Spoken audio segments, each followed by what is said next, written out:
Hello दोस्तों, कैसे हो आप सभी। मैं अरविंद आप सभी साथियों का एक बार फिर से स्वागत करता हूं आपके अपने चित्ते परिवार अरविंद सर साइंस में। दोस्तों, आज की क्लास जो है वो क्लास 10th के बच्चों के लिए पूरी तरीके से डेडिकेटेड है। तो आप लोग अगर क्लास 10th में हैं तो इस क्लास को आप लोग पूरा देखिएगा, ठीक है। चलिए शुरुआत करते हैं दोस्तों। और ये आपको बता दें आपकी जानकारी के लिए, ये जो हमारा मतलब ये जो हमारी क्लास है वो चैप्टर फर्स्ट बेसिकली जो केमिस्ट्री का पार्ट है हमारा उससे हम स्टार्ट कर रहे हैं, ठीक है। तो केमिस्ट्री मतलब ओवरऑल जो साइंस है हमारा, तो उसका जो फर्स्ट चैप्टर है वो केमिस्ट्री से स्टार्ट होता है।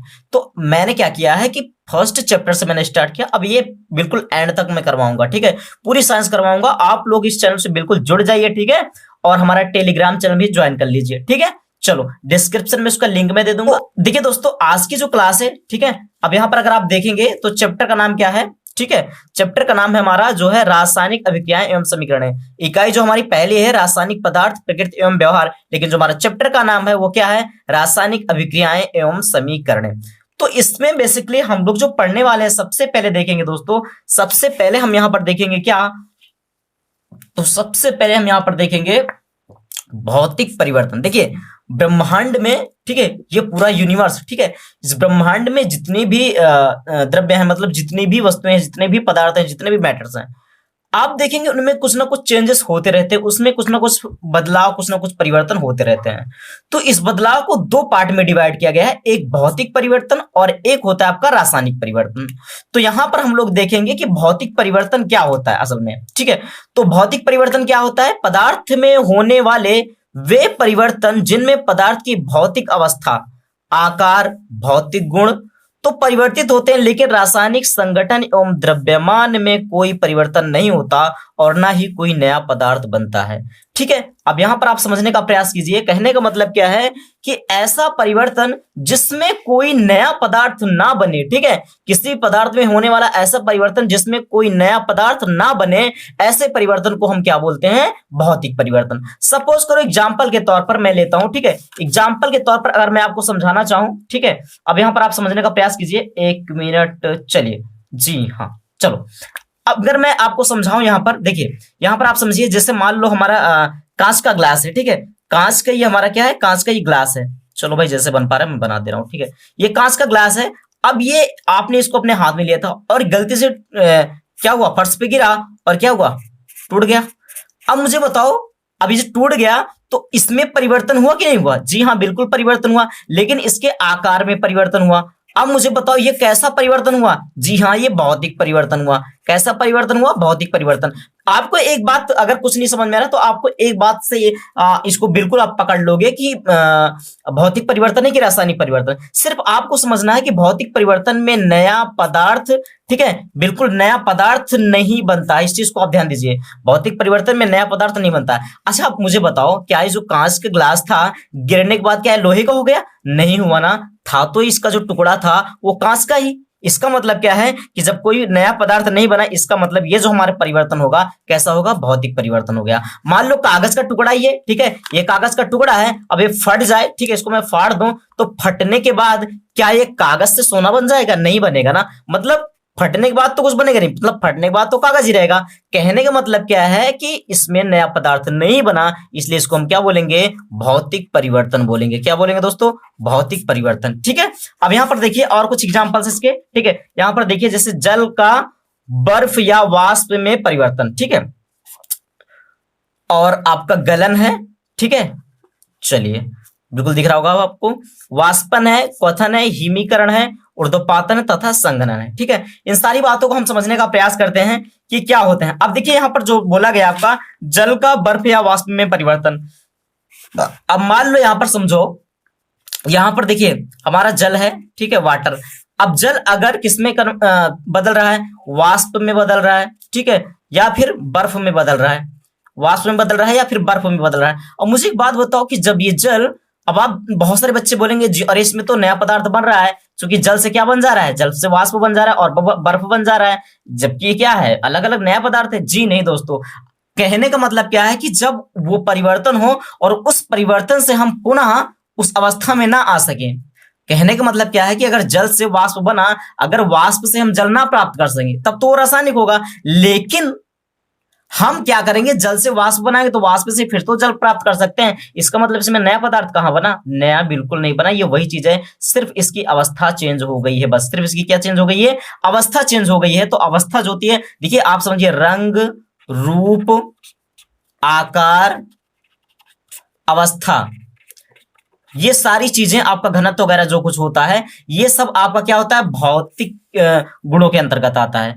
तो इसको बेसिकली इसलिए हम इसको क्या बोलेंगे कि जल जो है वाष्प में परिवर्तित हो रहा है या बर्फ में परिवर्तित हो रहा है, इसको हम क्या बोलेंगे, भौतिक परिवर्तन ही बोलेंगे। क्योंकि भाई अगर देखिए, समझने का प्रयास कीजिए, अगर मैंने जल लिया, ठीक है, ये मैंने जल लिया, अब जल को मैं क्या करता हूं, गर्म करता हूं, तो क्या बन जाएगा, वाष्प बन जाएगा, नहीं वाष्प बनेगा। अब इसी वाष्प को मैं क्या करता हूं, यहाँ कोई ऐसा बर्तन ले लूं जिसके ऊपर मैं बर्फ रख दूं, अब ये क्या होगा, पानी बन जाएगा, फिर टप टप टप टप करके गिरने लगेगा। कहने का मतलब क्या है कि फिर से पानी बन गया। अब मान लो जल से क्या बना था, जल से मान लो बर्फ बना था, जल से क्या बना था, बर्फ बना था, और बर्फ को मैं क्या कर दूं, गर्म कर दूं, तो फिर से क्या बन जाएगा, जल बन जाएगा। जल को ठंडा कर दूं, जल को ठंडा कर दूं तो फिर से बर्फ बर्फ बन जाएगा। तो ये प्रोसेस चलती रहेंगी, इसका मतलब इसमें कोई नया पदार्थ नहीं बना आपका, समझे बात को। चलिए, अब उसके बाद आपका क्या था, उसके बाद आपका अगला क्या था, गलन, उसके बाद वाष्पन, क्वथन, हिमीकरण, ठीक है। तो गलन को समझ लेते हैं। गलन का मतलब क्या हुआ, गलन का मतलब अब अगर आपका कोई भी धातु है, कोई भी पदार्थ है, अगर वो गल रहा है, ठीक है, अगर वो गल रहा है, ठीक है, मेल्ट हो रहा है, ठीक है, तो कहने का मतलब क्या है, गलने के बाद भी तो वो वही मटेरियल रहेगा,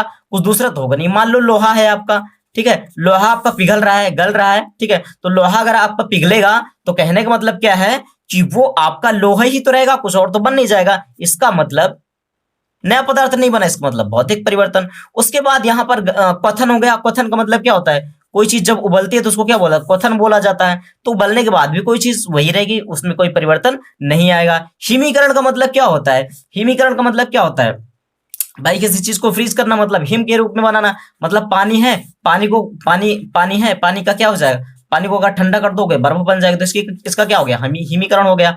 हिमीकरण का मतलब समझ रहे हो बात को। तो कहने का मतलब क्या है, इसका बर्फ बन गया, अब बर्फ से हम फिर से क्या कर सकते हैं, पानी बना सकते हैं। बात मैंने आपको पहले ही बता दी। तो कहने का मतलब क्या हुआ, नया पदार्थ नहीं बना, इसका मतलब क्या है, भौतिक परिवर्तन। आई होप आपको इतनी बातें समझ में आ गई होंगी, ठीक है। उसके बाद क्वेश्चन मैंने बता ही दिया आपको, हिमीकरण बता दिया, ऊर्ध्वपातन तथा संघनन समझो। अब ये क्या होता है, ऊर्ध्वपातन, ठीक है। तो ऊर्ध्वपातन क्या होता है दोस्तों, देखिए समझिए, कुछ ऐसे पदार्थ होते हैं जिनको अगर आप क्या करो, गर्म करोगे, तो गर्म करने के बाद वो, ठीक है, गर्म करने के बाद वो द्रव अवस्था में परिवर्तित हुए बिना, ठीक है, द्रव अवस्था मतलब लिक्विड में परिवर्तित हुए बिना वो सीधे गैस के फॉर्म में परिवर्तित हो जाते हैं। तो इस क्रिया को हम बोलते हैं क्या, ऊर्ध्वपातन, मतलब सब्लिमेशन, ठीक है। क्या बोलते हैं, ऊर्ध्वपातन मतलब सब्लिमेशन, ऊर्ध्वपातन। तो इसका एग्जांपल आप ले सकते हो, कपूर सबसे बेस्ट एग्जांपल है, और NH4Cl, अमोनियम क्लोराइड। ये इनको अगर आप गर्म करोगे दोस्तों, तो ये लिक्विड में चेंज होने से मतलब के बजाय ये सीधा गैस में चेंज हो जाते हैं। मतलब वैसे बेसिकली कोई चीज गर्म की जाती है पहले लिक्विड में, मतलब कुल मिला के पहले पिघलती है, लेकिन ये क्या करते हैं, सीधा सीधा गैस की अवस्था में उड़ जाते हैं, ठीक है। मतलब कहने का मतलब इनकी गैस अवस्था में, इनको गर्म करोगे सीधा गैस अवस्था में बन जाएंगे और ये उड़ जाएंगे सीधा। कहने का मतलब यही होता है कि बिना तरल में बदले, बिना लिक्विड में बदले हुए सीधे गैस में बदल जाते हैं। इसी क्रिया को हम क्या बोलते हैं, ऊर्ध्वपातन बोला जाता है, ठीक है। उसके बाद अगला क्या आपका संघनन। संघनन का मतलब क्या होता है, संघनन का मतलब क्या होता है भाई, कोई आपने देखा होगा, समझो बात को पहले। आपने देखा, मान लो ये क्या है, ये आपका कोई, ये आपका ग्लास है, ठीक है। अब इस ग्लास में मान लो भाई साहब आपने कोल्ड ड्रिंक डाल दी, ठीक है, आपने क्या डाल दिया, कोल्ड ड्रिंक डाल दी। अब आपने देखा कि जब ग्लास लिया था आपने, तो ग्लास ठीक ठाक था, बिल्कुल सूखा था, लेकिन आप अब देख रहे हो, आप क्या देख रहे हो, आप अब आप देखोगे कुछ देर बाद कि यहाँ पर क्या हो जाता है, यहाँ पर क्या होता है, यहाँ पर पानी की कुछ छोटी छोटी बूंदें लग जाती है। इसका मतलब क्या है कि बाहर की जो गर्म हवाएं थी, यहाँ ठंडी जगह पाने के बाद इनका क्या हो गया, संघनन हो गया, मतलब लिक्विड में चेंज हो गई, ठीक है। तो ये भाई वाष्प थी, और वाष्प लिक्विड में चेंज हो गई, और लिक्विड को फिर से गर्म करेंगे, वाष्प में चेंज हो जाए, कहाँ नया पदार्थ बन रहा है भाई। ऐसे परिवर्तन को हम क्या बोलेंगे, बोलेंगे भाई भौतिक परिवर्तन। आई होप दोस्तों आपको इतनी बातें समझ में आ गई होंगी। तो चलिए देखते हैं, हम रासायनिक परिवर्तन की तरफ मूव करते हैं। लेकिन आप एक बात और समझ लीजिए कि भौतिक परिवर्तन जो होता है, एक मिनट आपको दिख नहीं रहा, अब दिखेगा। जो भौतिक परिवर्तन होता है वो अस्थायी होता है, इस बात को आप अच्छे से ध्यान दीजिएगा। अस्थायी का मतलब मैंने वही बताया ना कि आपका जो बदलाव आ रहा है वो बिल्कुल परमानेंट नहीं होता। आप उस चीज से फिर से नया पदार्थ, मतलब उसी पदार्थ को प्राप्त कर सकते हो जिससे आप वो पदार्थ पाए हो। कहने का मतलब जल से अगर वाष्प बनी है तो वाष्प से आप जल प्राप्त कर सकते हो, इसलिए इसको क्या बोला जाता है, अस्थायी परिवर्तन है। चलिए, बात कर लेते हैं अब रासायनिक परिवर्तन की, ठीक है। तो रासायनिक परिवर्तन क्या होता है भाई, इसमें आप समझो, आपको एक बात याद रख लेनी कि इसमें नया पदार्थ बनता है, ठीक है। इसमें क्या होता है, आपका नया पदार्थ बनता है, और ये परिवर्तन जो होता है दोस्तों अस्थाई होता है। अस्थाई का मतलब एक बार जो पदार्थ बना, अब आप उस पदार्थ से पुराने वाले पदार्थ को नहीं प्राप्त कर सकते। समझे बात को। एग्जाम्पल के तौर पर सपोज करो मैं क्या करूं, एक लकड़ी का टुकड़ा लूं और उसको जला दूं, तो लकड़ी के टुकड़े को जलाने के बाद वो क्या बन जाएगा, राख बनेगा या कोयला बनेगा। अब क्या मैं राख या कोयले से फिर से क्या लकड़ी प्राप्त कर सकता हूं, बताओ, नहीं प्राप्त कर सकता ना। बात सीधी सी है कि वो जो नया पदार्थ बन गया आपका, उससे आप फिर से पुराना पदार्थ नहीं प्राप्त कर सकते। इसी परिवर्तन को हम क्या बोलते हैं दोस्तों, रासायनिक परिवर्तन। आई होप आपको इतनी ही बातों से समझ में आ गया होगा। फिर भी इसके डेफिनेशन को हम लोग देख ही लेते हैं। बोल रहा है कि पदार्थ में होने वाले वे परिवर्तन जिनमें पदार्थ के अणुओं का रासायनिक संगठन व द्रव्यमान परिवर्तित होकर एक या एक से अधिक नए पदार्थ बनाते हैं। इसका मतलब रासायनिक संगठन, द्रव्यमान जो होता है वो परिवर्तित होकर के नया पदार्थ बना लेता है। इसी परिवर्तन को हम क्या बोलते हैं, रासायनिक परिवर्तन। एग्जाम्पल के तौर पर अगर आप देखेंगे यहां पर, तो यहां पर देखिए दहन। दहन का मतलब क्या होता है, जलाना किसी चीज को।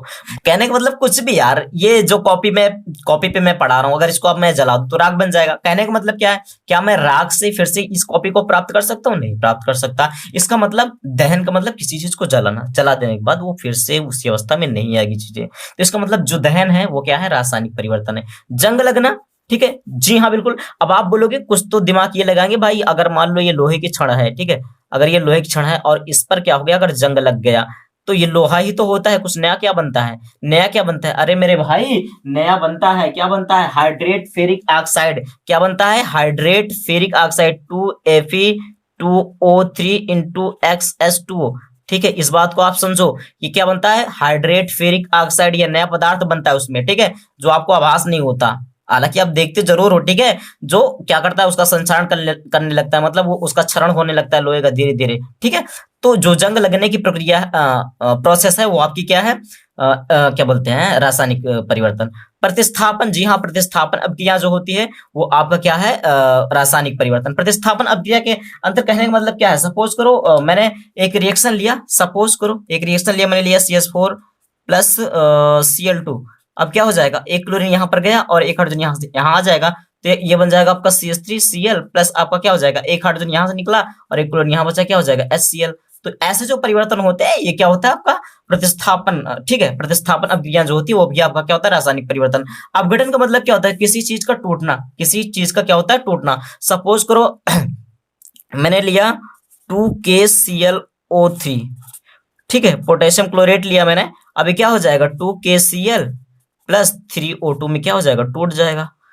तो ये क्या हो गया, अपघटन हो गया। ये क्या हो गया, अपघटन। तो अपघटन जो होता है वो क्या होती है, रासायनिक अभिक्रिया होती है। क्या होती है, रासायनिक अभिक्रिया। अब देखिए कुछ इसकी प्रॉपर्टीज हैं, उसको आप समझ लीजिए कि रासायनिक परिवर्तन के जो गुण हैं वो कौन कौन से हैं। यह अस्थायी परिवर्तन है, मैंने आपको पहले ही बता दिया, जी हाँ, कि अस्थायी ये अस्थायी इसलिए है क्योंकि आप जो नया पदार्थ बन गया उससे आप पुराने वाले को नहीं प्राप्त कर सकते हो, ठीक है। इसलिए इसको क्या बोला जाता है, अस्थायी। पदार्थों के रासायनिक गुण परिवर्तित हो जाते हैं, बिल्कुल परिवर्तित हो जाते हैं जी। रासायनिक परिवर्तन में गैस निकल जा सकती है, अवक्षेप बन सकता है, रंग परिवर्तन हो सकता है। गैस निकल सकती है, अवक्षेप का मतलब भाई मैंने कोई पात्र लिया, किसी बर्तन लिया और कोई अभिक्रिया करवा रहा हूं, तो नीचे पेंदे में कुछ पदार्थ बैठ जाता है, ठीक है, तो उसको क्या बोला जाता है, अवक्षेप। रंग भी परिवर्तित हो सकता है, ठीक है। यही क्या है दोस्तों, आपकी रासायनिक, ये आपका रासायनिक परिवर्तन है। तो आई होप दोस्तों आपको क्लास पसंद आई होगी, ठीक है। अब अगर क्लास पसंद आई है तो एक प्यारा सा लाइक कर दीजिए और चैनल को सब्सक्राइब भी कर लीजिए, क्योंकि आपको अगर रेगुलर बेस पे क्लास देखनी है तो बिल्कुल सब्सक्राइब करना ही पड़ेगा यार। और अपने प्यारे प्यारे दोस्तों के साथ शेयर भी कर दीजिए। चलो दोस्तों, क्लास कैसी लगी आप लोग कमेंट जरूर कीजिएगा, ठीक है।